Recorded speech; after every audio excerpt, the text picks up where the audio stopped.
Well, it's late October here in southwest Wisconsin, and while I'm waiting impatiently for the corn in my fields to dry down so I can get it out, I thought I'd give a brief tour of my tractor fleet here.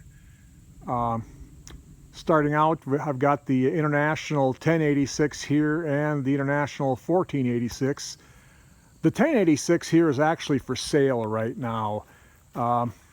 Brief story behind that. I milked cows for a lot of years. Actually, I milked cows in partnership with a very good friend of mine, and we sold the dairy herd about 3.5 years ago.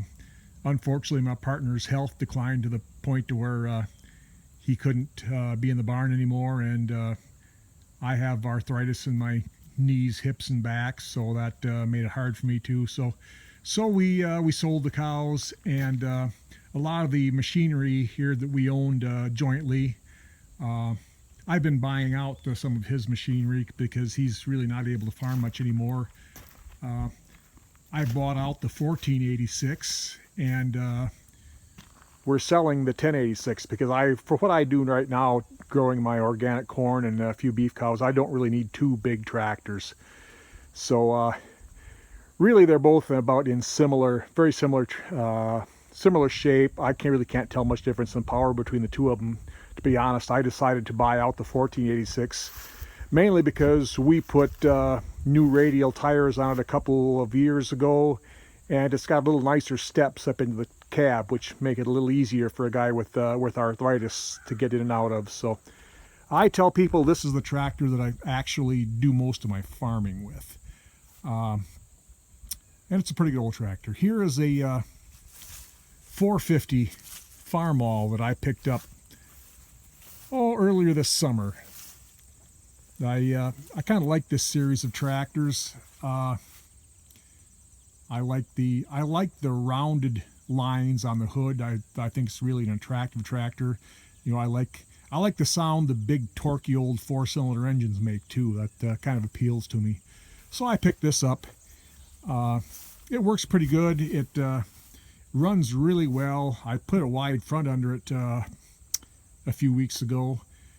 The only real problem with it, the torque does slip in low, so I'm going to have to split this tractor and rebuild the TA on it. It slips in low. I assume the overriding clutch is just shot, so it shouldn't be that big a deal. It's just taking the time to do it. I'm planning on using this on my corn picker. The picker was sheller this fall, so I'm not going to do anything with it right away. But probably after that I'll split it. Actually, until very recently, I had an 806 diesel narrow front open station tractor. It was another one that was owned jointly with my partner and I was going to buy it out, but unfortunately the transmission died in it. It's a tractor that I was trying to decide whether I should invest any time and money to fix it up. It was pretty rough, but it ran good. But the TA was getting weak, the hydraulics were getting weak, the PTO was getting weak. So when the transmission broke, we decided to sell it. Sold it to a friend of ours who wanted the engine. So it was a real handy tractor. I liked having that around. Since it died, I've been kind of using the 450 here to take its place. So I'm not sure if I'm going to replace the 806 or not.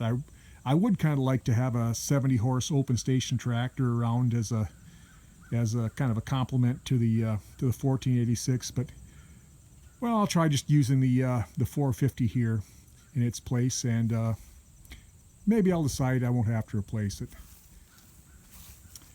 Moving on, here is my 1947 Farmall H. I've had this tractor for probably about 15 years.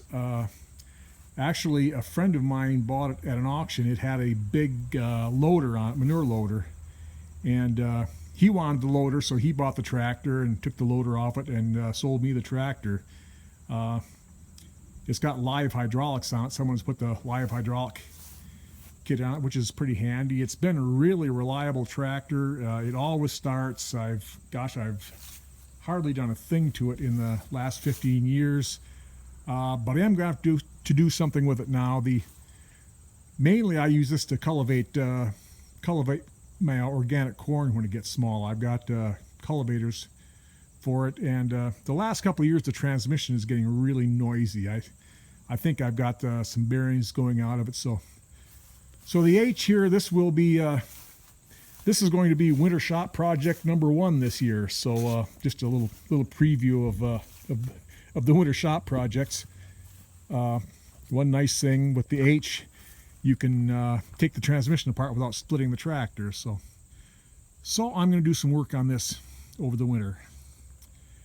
Next, I've got my Ford 1959 Ford. Actually, it's an 871 selective speed.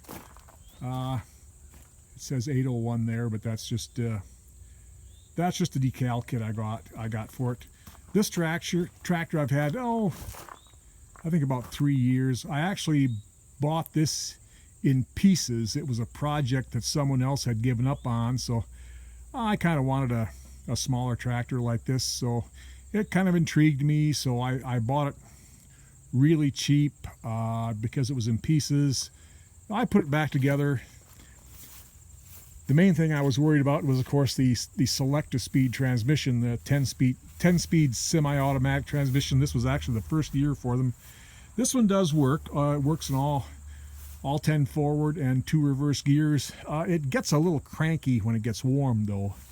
I have used it. I planted about 30 acres of oats with this thing 2 years ago, and I used it on the rotary hoe this year. But the selective speed, I don't have a lot of confidence in it. But I am going to put the 3-point blade on it, throw some chains on it, and use this as my snow plowing tractor this winter. And we'll see how it works there. But it's I did basically a spray can paint job. It looks, the sheet metal is really rough on it, but it doesn't look half bad from about 10 feet away. So it's kind of a nice little tractor to play around with. Here we've got my 1957 Allis-Chalmers Wd 45. This tractor, or at least most of this tractor, was actually purchased new by my grandfather here in 1957. So it's been here on the farm as long as I have. So most of this tractor is that I actually a couple of years ago combined the engine and the wide front off of another WD that I'd had here into one tractor. The engine had some issues that was in this tractor, and I decided it'd be nice to have the wide front. So this tractor, it runs great. Everything works good on it. I really, really want to clean this tractor up and get it painted because it's was my grandfather's tractor and has never been anywhere else but here on the farm. It's kind of neat. So that's what I want to do. I really want to get this tractor painted. It's got a couple of actually John Deere combine tires and rims because the original rims had rusted out because of having fluid in them. But these tires aren't too bad. They hold it up, so I'm not too worried about it. Other than that, I do have a 1964 International Cub Little Boy, which I don't have out here right now. It's in the shop there. Actually, the barn that I used to milk cows, I turned that into a shop for my winter projects. So it's in there. I didn't quite get it together last year, but when things slow down, I'll finish that up and get it out here. So that's my fleet of tractors. Who knows? I might add to that fleet eventually. It's hard to say. It could actually happen sometime, but so hopefully things will dry out. My corn will get dry, and I can get it out of the field, and before the snow flies, then I can get down to working in the shop again. So until that happens, have a good day.